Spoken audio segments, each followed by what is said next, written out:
दत्तात्रय दगडू बोरके माजी सरपंच दहिपळ.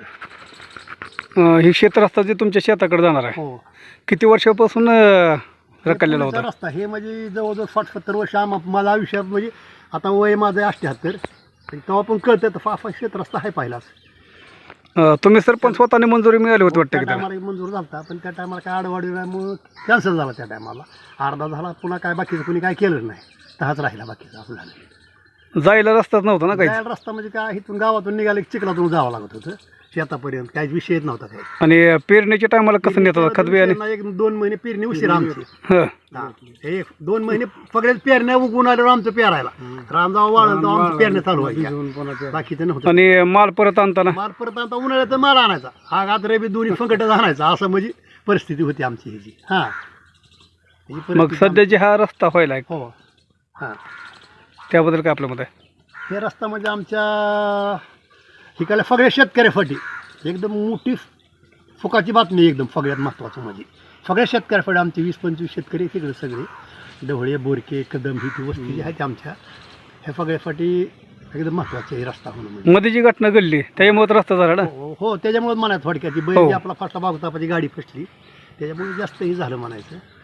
त्याच्यामुळं मग शासनाने जरा थोडं लक्ष दिलं, थोडं जरा म्हणायचं. मग त्याची जरा साहेबांनी सांगितलं बाबा तत्पर्यंत चालू करून घ्या म्हणून. आम्ही आपलं चालू केला, गुत्तेदाराने आपलं त्यानं चालू केला गुत्तेदारानं, त्याचं बी काय म्हणणं असं झालं सध्याचं. हां, मग ते काय आम्ही शेतकरी जाताना काय ह्या म्हशी फफायच्या बैल तर आम्ही रानाने कोट्याने बांधतो, इकडं आणत नाहो गावातच, काय विषय नाही यायचा आम्हाला, असं झाले त्याच्यामुळं.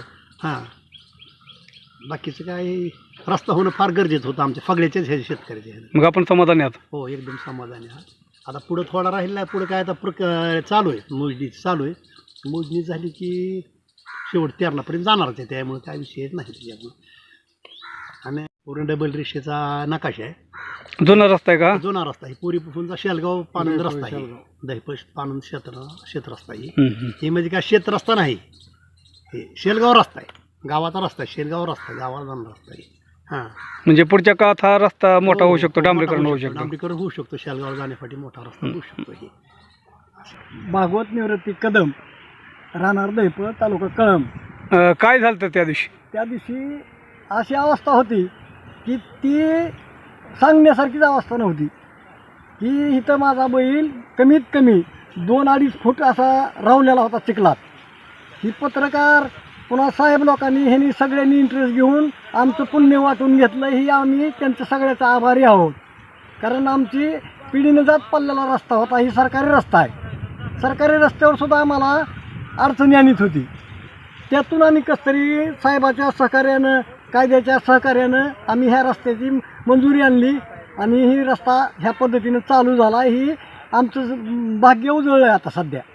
किती वर्ष, म्हणजे किती वर्षापासून हे रस्ता अडकलेला होता? 50 ते 60 वर्षे माझं वय आहे.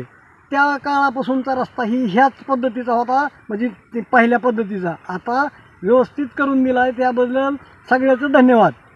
दहिपळ शेलगाव रस्ता वाटतं ना? दहिपळ शेलगाव रस्ता ही म्हणजे पानंद रस्ता आहे, हे सरकारी रस्ता नकाशावरचा रस्ता आहे.